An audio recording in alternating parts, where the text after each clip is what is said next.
അടുത്തൊരു മൂവി സീരിയലിലേക്ക് എല്ലാവർക്കും സ്വാഗതം. ഈ ചാനൽ ഇഷ്ടപ്പെട്ട ലൈക്ക് ചെയ്യുക, സബ്സ്ക്രൈബ് ചെയ്യുക.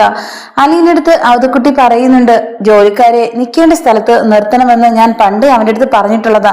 പക്ഷെ അവനൊന്നും കേൾക്കൂല. അതിനകത്ത് അവന് സമയമുണ്ടോ ഇതിനൊക്കെ?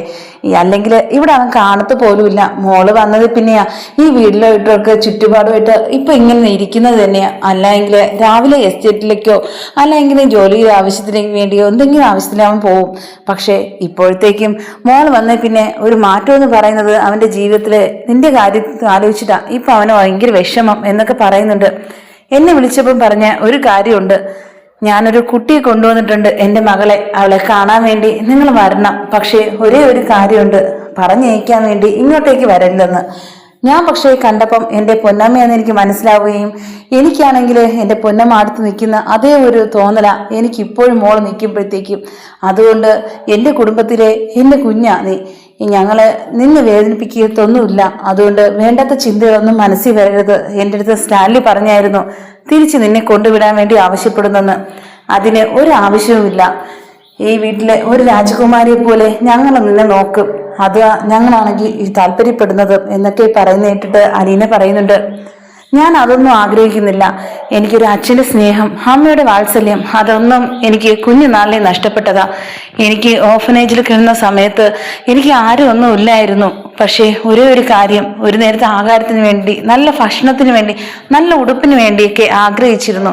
പക്ഷേ അതൊന്നും ലഭിക്കാത്ത ഒരു സമയം ഉണ്ടായിരുന്നത് കൊണ്ട് തന്നെ അങ്ങനെ ആവശ്യമില്ലാത്ത സാധനങ്ങളൊന്നും വേസ്റ്റ് ആക്കുന്നത് എനിക്ക് ഇഷ്ടമില്ലാത്ത കാര്യമാണ്. ഞാൻ വളർന്ന സാഹചര്യം അതുകൊണ്ട് മാത്രമാ എന്നൊക്കെ പറയുന്നത് കേട്ടിട്ട് സ്റ്റാൻലി ജോസഫിന് ഭയങ്കര വിഷമം തോന്നിയ നിമിഷങ്ങളായിരുന്നു എന്ന് എനിക്ക് മനസ്സിലാക്കാം എന്ന് മൗതക്കുട്ടിയുടെ അടുത്ത് അലീന പറയുന്നുണ്ട്. പക്ഷെ ഇപ്പോൾ ഒരു വേദനിച്ചിട്ടോ വിഷമപ്പെട്ടിട്ടോ ഒരു കാര്യവുമില്ല. എൻ്റെ ജീവിതത്തിലെ കുറെ നിമിഷങ്ങൾ പോയത് എനിക്ക് സങ്കടത്തിലൂടെ മാത്രമായിരുന്നു. ഒരു 6 മാസത്തോളമായിട്ടാ ഞാനാണെങ്കിൽ ആ ഒരു എൻ്റെ വൈജയന്തി അമ്മ അവിടെ എത്തിയത് തന്നെയാ.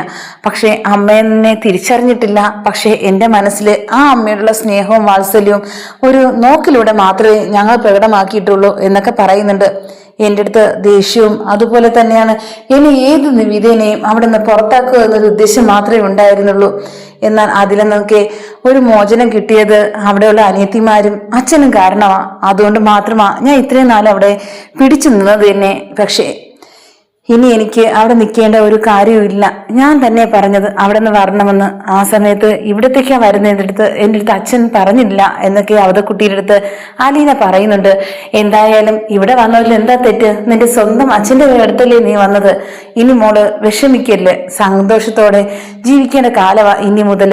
അത് കഴിഞ്ഞ നഷ്ടങ്ങളാലോചിച്ച് ഇനി നമ്മൾ വിഷമിപ്പെട്ടിട്ട് ഒരു കാര്യവുമില്ല എന്നൊക്കെ പറയുന്നുണ്ട്. അങ്ങനെ സ്റ്റാൻലി ജോസഫ് റൂമിനകത്തിരിക്കുക. എന്തായാലും നിനക്ക് എപ്പോഴും ഈ മദ്യപാനം തന്നെയാണോ എന്നൊക്കെ അവതക്കുട്ടി ചോദിക്കുന്നുണ്ട്. ഇത് കേട്ടതും അപ്പച്ചൻ അറിയത്തില്ല എൻ്റെ മകള് 23 വർഷം വേദനിച്ചത്, കഷ്ടപ്പെട്ടത്, അതൊന്നും ഞാൻ അറിഞ്ഞിരുന്നില്ല. ഞാൻ അറിഞ്ഞിരുന്നെങ്കിൽ ഞാനാണെങ്കിൽ ആ സമയത്ത് തന്നെ കൊണ്ടുവിടുമായിരുന്നു ഇങ്ങോട്ടത്തേക്ക്. പക്ഷേ അത് ആരെ അറിഞ്ഞത്? എനിക്ക് അത് ആലോചിക്കുമ്പോൾ എനിക്ക് എന്ത് ചെയ്യണമെന്ന് അറിയത്തില്ല എന്നൊക്കെ പറഞ്ഞ് കരയുക. ഇനി പറഞ്ഞിട്ട് ഒരു കാര്യമില്ല. അന്ന് നീ അന്വേഷിച്ചില്ല, ഞാൻ അന്വേഷിച്ചില്ല. പക്ഷെ സ്വന്തം അമ്മയായ വൈജയന്തി പോലും അന്വേഷിച്ചില്ല. നിങ്ങളാണെങ്കിൽ ആ കുട്ടിയെ എവിടേക്കോ ഉപേക്ഷിച്ചു എന്നൊരു വാർത്ത പക്ഷെ കേട്ടിരുന്നു. അത് എവിടെയെങ്കിലും നല്ല രീതിയിൽ ജീവിക്കുമെന്നൊന്ന് ചിന്തിച്ചിരുന്നു. പക്ഷേ ഇതിനെക്കുറിച്ച് ചിന്തിച്ചത് ആ ബാലചന്ദ്രന്റെ ഓരോ വാക്കുകളിലൂടെയും എന്നെ കാണാൻ വന്ന നിമിഷങ്ങളിലൂടെയാണ്. പക്ഷേ ഇത് ഇത്രത്തോളം എന്നെ പഠിപ്പിക്കാൻ വന്ന ഒരു മോളായിരുന്നു ഈ അലീന എന്നത് എനിക്കിപ്പോഴാണ് മനസ്സിലാവുന്നത് എന്നൊക്കെ കരഞ്ഞുകൊണ്ട് പറയുന്നുണ്ട്. എന്തായാലും കഴിഞ്ഞതിനെ കുറിച്ച് കഴിഞ്ഞു. ഇനി എൻ്റെ രാജകുമാരിയാ. അവളെ ഞാൻ രാജകുമാരിയെ പോലെ ഞാൻ ഈ വീട്ടില് വളർത്തും. അതാ എൻ്റെ ആഗ്രഹം.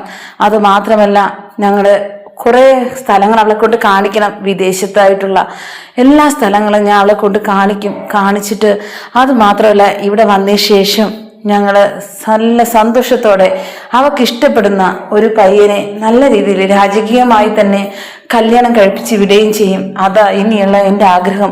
അത് മാത്രമല്ല അവളാണെങ്കിൽ വിദ്യാഭ്യാസത്തിനെ കുറിച്ച് പറഞ്ഞപ്പോഴത്തേക്കും അധികം വായിക്കാറ് പോലും ഇല്ലെന്നാ പറഞ്ഞത്. അതുകൊണ്ട് തന്നെയാണ് അവൾക്ക് പഠിത്തത്തിൻ്റെ കാര്യത്തിൽ ഞാനൊരു കാര്യം തീരുമാനിച്ചിട്ടുണ്ട്. അത് ഞാൻ നടപ്പിലാക്കി കൊടുക്കും അവക്ക്. അത് മാത്രമാ എൻ്റെ ഇനിയുള്ള ആഗ്രഹം എന്നൊക്കെ പറയുന്നുണ്ട്. ഇതെല്ലാം നടക്കും. നീയാണെങ്കിൽ ഇങ്ങനെ മദ്യപിച്ചിരുന്നിട്ടോ വിഷമിപ്പിട്ടിട്ടോ ഒരു കാര്യമില്ല. ഇതിന് ഒത്ത് നീ വളരണമെങ്കിൽ, നിന്റെ മകൾ വളരണമെങ്കിൽ പക്ഷേ നീ ഇതെല്ലാം ഉപേക്ഷിക്കണം. അതാ എൻ്റെ ആഗ്രഹം. എൻ്റെ അടുത്ത് അലീന പറഞ്ഞായിരുന്നു, കാണുമ്പോൾ തന്നെ നിന്നെ കാണുമ്പോൾ പേടിയാന്ന്. അത് നിന്റെ ഒരു പെരുമാറ്റവും കൊണ്ടാ.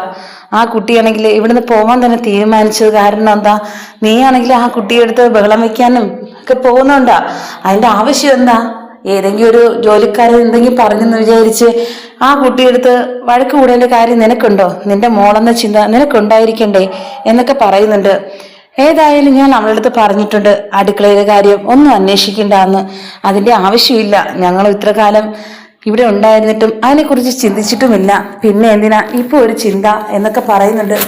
എന്തായാലും അവൾ കണ്ടുപിടിച്ച കാര്യങ്ങളെല്ലാം നല്ലതിനു വേണ്ടി ചെയ്തിട്ടുള്ളൂ. ഒരു വീട് പോലെ അങ്ങനെ കരുതുന്ന കുട്ടിയോട് നീ എന്തിനാ ഇങ്ങനെയൊക്കെ പറയാൻ പോയത്? അതുകൊണ്ട് എന്താ?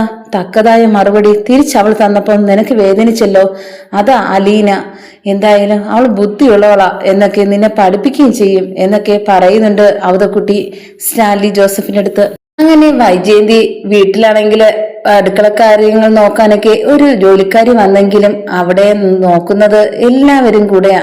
കാര്യം എന്ന് വെച്ചാൽ എല്ലാ ജോലികളും അധികം പഠിപ്പിച്ചു കൊടുത്തിട്ടാ പോയത് അലീന. അതുകൊണ്ട് തന്നെയാണ് കൃഷ്ണയും ബബിതയും എല്ലാവരും അടുക്കളക്കകത്തുണ്ട്. ഇത് കണ്ടിട്ട് മജീദിക്ക് ഇഷ്ടപ്പെടുന്നില്ല. അങ്ങനെ ഓരോ ഭക്ഷണം കൊണ്ട് ഓടുന്നതും അവരവിടെ കളിതമാശകളിലൂടെ അടുക്കളയിൽ ജോലി ചെയ്യുന്നത് കണ്ടിട്ട് ഭയങ്കര സങ്കടം തോന്നുന്നുണ്ട് ആദ്യം വൈജയന്തിക്ക്. ഇതെല്ലാം കണ്ടുകൊണ്ട് നിൽക്കുക.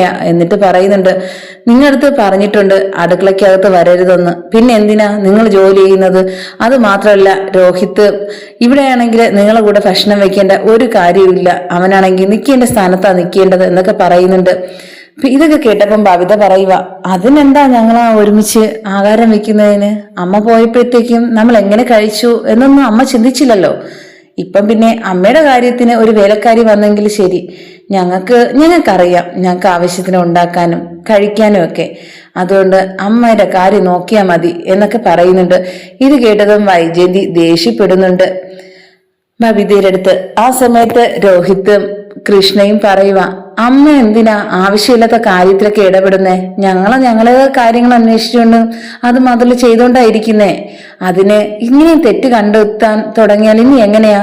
അലീന ചേച്ചി ഇവിടെ ഉണ്ടായിരുന്നപ്പോഴത്തേക്കും എങ്ങനെയായിരുന്നോ അതിനൊക്കെ വ്യത്യാസം വേണ്ട. ഇനിയും ആ വീട്ടിലെ എങ്ങനെയായിരുന്നോ എന്തോ അവിടെ കഴിഞ്ഞത് എന്നൊക്കെ കൃഷ്ണ ചോദിക്കുന്നുണ്ട്. അത് എന്റെ വീടാ, എനിക്കാണെങ്കിൽ അവിടെ ഇഷ്ടം പോലെ എനിക്ക് ജീവിക്കാം, എന്ത് വേണമെങ്കിൽ ചെയ്യാം എന്നൊക്കെ പറയുന്നുണ്ട്. അതുപോലെ തന്നെയാ എനിക്ക് ഇവിടെയും.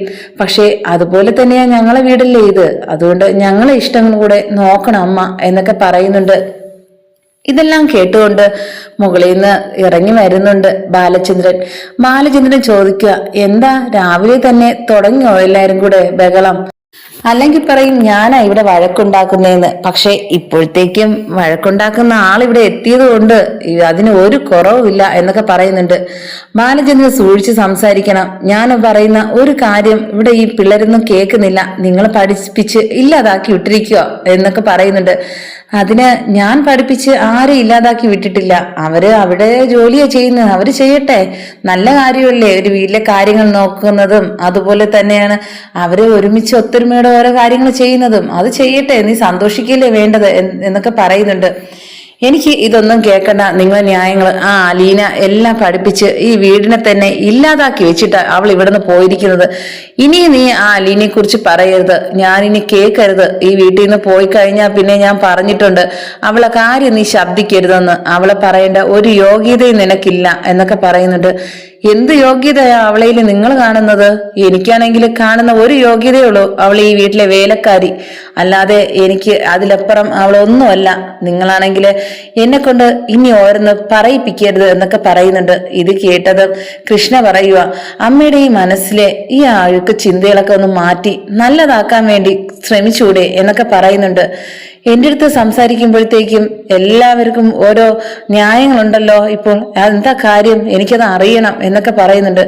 ഒരു കാര്യവും ഇല്ല, നമുക്കാണെങ്കിൽ മനസ്സിലാക്കാൻ പറ്റുന്ന രീതിയിലാണ് ഇവിടെ അലീന ചേച്ചി ഓരോന്ന് ചെയ്തുകൊണ്ടിരുന്നത്. അതുപോലെ തന്നെ ഒന്നിനും ഒരു കുറവ് വരുത്തിയിട്ടില്ല.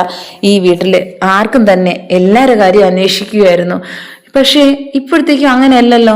സ്വന്തം കാര്യം നോക്കണം, സ്വന്തമായിട്ട് ജോലിക്ക് പോകണം, സ്വന്തം കാര്യങ്ങൾ അന്വേഷിച്ച് നടക്കണം. അത് മാത്രമേ ഉള്ളൂ അമ്മയ്ക്ക്. അല്ലാതെ മക്കൾ എന്ത് ചെയ്യുന്നു, മക്കളെ കാര്യം അന്വേഷിക്കാൻ അമ്മയ്ക്ക് ഇപ്പോൾ ഒരു സമയമില്ല. എത്ര പറഞ്ഞിരുന്നാലും ഇപ്പോൾ ഒരു അലീന ചേച്ചിയെ കുറിച്ചേ പറഞ്ഞുകൊണ്ടിരിക്കുകയുള്ളൂ. ആ ചേച്ചി ഇനി ഞങ്ങളിവിടെ പറയുന്നെങ്കിൽ നല്ല കാര്യങ്ങളാണ് പറയുന്നത്. പക്ഷെ ആ ചേച്ചി ചീത്ത വാക്കുകളൊക്കെ കൊണ്ട് പറയുന്നത് ഞങ്ങൾക്ക് ഇഷ്ടമില്ല. അതുകൊണ്ട് ഇനി അതൊന്നും ഞങ്ങൾക്ക് കേൾക്കാനും താല്പര്യമില്ല എന്നൊക്കെ പറയുന്നു. ആങ്ങളായിരുന്നാലും പെങ്ങളായിരുന്നാലും ശരി തന്നെ നിൽക്കേണ്ട സ്ഥാനത്ത് നിൽക്കണം. ആ സമയത്ത് ബബിത തിരിച്ചു ചോദിക്കുന്നുണ്ട്, എന്തായാലും അമ്മയുടെ വീട്ടിലും ആങ്ങളമാരുണ്ടല്ലോ, അവരും ഇതുപോലെയാണോ, നിൽക്കേണ്ട സ്ഥാനത്താണോ നിന്നത്? ഞങ്ങൾ കാണാറുണ്ടല്ലോ എങ്ങനെയായിരുന്നെന്ന്. പക്ഷേ തിരിച്ച് ഇങ്ങോട്ട് ഞങ്ങൾ ഉപദേശിക്കാനൊന്നും വരണ്ട, ആദ്യം സ്വന്തമായിട്ട് എങ്ങനെയെന്ന് ചിന്തിച്ചാൽ മാത്രം മതി എന്നൊക്കെ പറയുന്നത് കേട്ടിട്ട് വൈജയന്തിക്ക് ദേഷ്യം വന്ന് ബബിതേനെ തല്ലുന്നുണ്ട്. ഇത് കണ്ടു നിന്ന വൈജയന്തിയെടുത്ത് വീണ്ടും ചോദിക്കുന്നുണ്ട് ബാലചന്ദ്രൻ, എന്താ നീ കാണിച്ചത്? ഇങ്ങനെയൊക്കെയാണോ പിള്ളേരെ വളർത്തുന്നത് നീ? അല്ലെങ്കിൽ നീ തെറ്റ് ചെയ്യണം, അല്ലാതെ വെറുതെ ഒരാളെ അടിക്കുക എന്നുള്ളത് നിനക്ക് വല്ല കുഴപ്പമുണ്ടോ എന്നൊക്കെ ചോദിക്കുന്നുണ്ട്. എനിക്ക് ഒരു കുഴപ്പമില്ല. ഇനി എന്നെ കുഴപ്പക്കാരിയാക്കി ഈ വീട്ടിൽ നിന്ന് പുറത്താക്കാൻ വേണ്ടി നോക്കിയൊന്നും വേണ്ട അച്ഛനും മക്കളും. അതൊന്നും ഒരിക്കലും നടക്കാത്ത കാര്യമാണ്. ഞാനാണെങ്കിൽ ഒരു കാര്യം തീരുമാനിച്ചാൽ അത് തന്നെ നടത്തിയിരിക്കും. അതിനുവേണ്ടി തന്നെയാണ് ഞാൻ തിരിച്ചു വന്നത്. ഞാൻ ജയിച്ചിട്ടാ ഇപ്പൊ ഇവിടെ നിൽക്കുന്നത് എന്നൊക്കെ പറയുന്നുണ്ട്. ആ സമയത്ത് ബാലചന്ദ്രൻ പറയുക, നീ ഏത് തരത്തിലാണ് നീ ജയിച്ചത്? ഇവിടുന്ന് അലീനയെ നീ ഇവിടെ പുറത്താക്കിയെന്നോ? അലീനയുടെ സ്വന്തം ഇഷ്ടത്തിനാണ് ഇവിടുന്ന് പോയത്. ആ നീ മനസ്സിലാക്കുന്ന ഒരു ദിവസം വരും, അന്ന് വൈജയന്തി നീ അറിയും ആരാ തോക്കാൻ പോകുന്നേന്ന്. ആ സമയം നീ കരയും, നീ എന്റെ കാലും പിടിക്കും, നീ അവളെ കാല് പിടിക്കാനും പോവും. ആ ഒരു നിമിഷത്തിന് വേണ്ടി ഞാൻ കാത്തിരിക്കുക. എനിക്ക് ഈ നിമിഷം അത് നടത്തും. പക്ഷെ ഞാൻ അതിന് തയ്യാറാവാത്തതിന് ഒരേ ഒരു കാര്യമുണ്ട്, അതിന് സമയമുണ്ട്. അതിനുവേണ്ടി ഞാൻ വെയിറ്റ് ചെയ്യുക എന്നൊക്കെ പറയുന്നുണ്ട്. നിങ്ങൾ എൻ്റെ അടുത്ത് ഈ പ്രസംഗം നടത്തേണ്ട കാര്യമില്ല. എനിക്കാണെങ്കിൽ ആ അലീന നശിച്ചവള്, അവൾ ഈ വീട്ടിൽ നിന്ന് പോയിട്ടും ഇപ്പോഴും ഒരു സമാധാനമില്ല എന്നൊക്കെ പറയുന്നതായിട്ട് പെട്ടെന്ന് ദേഷ്യത്തില് വൈജയന്തിയെ അടിക്കുന്നുണ്ട് ബാലചന്ദ്രൻ. ഇത് കണ്ടിട്ട് എല്ലാരും ഞെട്ടി നിൽക്കുന്നുണ്ട്. എന്നാലും ഇങ്ങനെയൊക്കെ തന്നെ നടക്കുമെന്ന് വിചാരിച്ചില്ല എന്ന് പറഞ്ഞിട്ട് പെട്ടെന്ന് തന്നെ പോകുന്നുണ്ട് ബാലചന്ദ്രൻ. ആ സമയത്ത് ഞാൻ ഈ വീട്ടിൽ നിന്ന് ശരിയാവില്ല, ഞാൻ പോകണമെന്ന് വിചാരിച്ചതാ ഓഫീസിലോട്ട്, ഇന്ന് ഞാൻ ബാങ്കിലേക്ക് ഇന്ന് തന്നെ ഞാൻ പോവും എന്നൊക്കെ പറഞ്ഞിട്ട് റെഡിയാവാൻ പോകുന്നുണ്ട്. അങ്ങനെ കരഞ്ഞുകൊണ്ട് പോകുന്നത് കണ്ടിട്ട് ബബിത ഉടനെ തന്നെ ഫോൺ വിളിച്ച് ഇവിടുത്തെ കാര്യങ്ങളെല്ലാം വിളിച്ച് അലീൻ്റെ അടുത്ത് പറയുന്നുണ്ട്. ഇവിടെ അമ്മ വഴക്ക് തുടങ്ങിയായിരുന്നു, എന്തെങ്കിലും കാര്യം വെച്ച് രാവിലെ അച്ഛനും അമ്മയും വഴക്ക. പക്ഷെ അതിനിടയിൽ അലീന ചേച്ചിയാ പ്രധാന വിഷയം. എന്ത് ചെയ്യാനാന്നൊക്കെ പറയുന്നുണ്ട്. അതിനൊരു കാര്യമുണ്ട്, അച്ഛനും മക്കളും കൂടെ അമ്മയെ അങ്ങ് സ്നേഹിച്ച് നല്ല രീതിയിൽ കൊണ്ടുപോകാൻ നോക്കണം. അല്ലാതെ വഴക്ക് കൂടിയിട്ട് എന്താ കാര്യം? ഞാൻ നിന്നതുപോലെ അല്ലല്ലോ ഇപ്പം, അല്ലെങ്കിൽ ഞാൻ നിൽക്കുമ്പോഴത്തേക്കും അല്ലേ വഴക്കെന്ന് പറയാറ്. അതുകൊണ്ട് ഇനി സന്തോഷമായിട്ട് എല്ലാവരും പോകണം, അതാ എൻ്റെ ഒരു ആഗ്രഹം എന്നൊക്കെ പറയുന്നുണ്ട്. അങ്ങനെ വൈജയന്തിയാണെങ്കിൽ ഓഫീസിൽ പോവാൻ ഇറങ്ങുന്നുണ്ട്. ഇറങ്ങുന്ന സമയത്ത് വീണ്ടും വന്ന് ബാലചന്ദ്രന്റെ അടുത്ത് ചോദിക്കുന്നുണ്ട്, നിങ്ങൾ ഇവിടുന്ന് പോയിട്ട് ഇത്ര നേരം പോയില്ലേ? എന്നെ നോക്കി നിൽക്കുകയായിരുന്നോ ഇനിയും തല്ലാൻ വേണ്ടി? നിന്നെ ഞാൻ തല്ലാൻ വേണ്ടി എന്താ പറഞ്ഞതെന്ന് നിനക്കറിയാലോ. ആവശ്യമില്ലാതെ ആരും തല്ലില്ല. അങ്ങനെ പറയുന്നുണ്ട്. അവള് എനിക്ക് വിളിക്കണം, അവള് പറഞ്ഞിട്ടാണോ ഇങ്ങനെയൊക്കെ ഈ വീട്ടിലുള്ളവര് കാണിക്കുന്നതെന്നൊക്കെ ചോദിക്കണം എന്നൊക്കെ വീണ്ടും പറയുന്നുണ്ട്. നിനക്ക് ഒരിക്കൽ പറഞ്ഞാൽ നിനക്ക് മനസ്സിലാവില്ലേ? വീണ്ടും ഇനി എനിക്ക് എന്റെ കയ്യിൽ നിന്ന് തല്ല് കിട്ടിയാലേ നീ പഠിക്കുള്ളൂ അല്ലേന്നൊക്കെ ചോദിക്കുന്നുണ്ട്. ഞാൻ പറഞ്ഞു അവളെ കുറിച്ച് ഈ വീട്ടില് മോശമായിട്ടുള്ള ഒരു അഭിപ്രായവും ഇവിടെ പറയാൻ പാടില്ല. ഇപ്പോൾ ഞാൻ കേൾക്കുന്നത് നീ മാത്രം പറയുന്നതാ. അതുകൊണ്ട് ഇനി അത് ആവർത്തിക്കരുത്. ആവർത്തിച്ചാൽ എന്ന് ചോദിക്കുന്നുണ്ട് വൈജയന്തി. ആ സമയത്ത് ആവർത്തിച്ചാൽ എന്താണെന്ന് എനിക്ക് ഇനി ഞാൻ പറഞ്ഞു തരേണ്ടി വരും നിനക്ക് എന്നൊക്കെ ബാലചന്ദ്രൻ പറയുന്നുണ്ട്. ഞാൻ ഇനിയും പറയും, ആ നശിച്ചവള് ഇനി ഇവിടെ വരാൻ പാടില്ല എന്ന് വീണ്ടും ഇങ്ങനെ പറഞ്ഞപ്പോഴത്തേക്കും വീണ്ടും ഒരു അടി കൊടുക്കുന്നുണ്ട്. ഇത് കണ്ടതും കൃഷ്ണ പറയുക, മതി യേച്ചാ,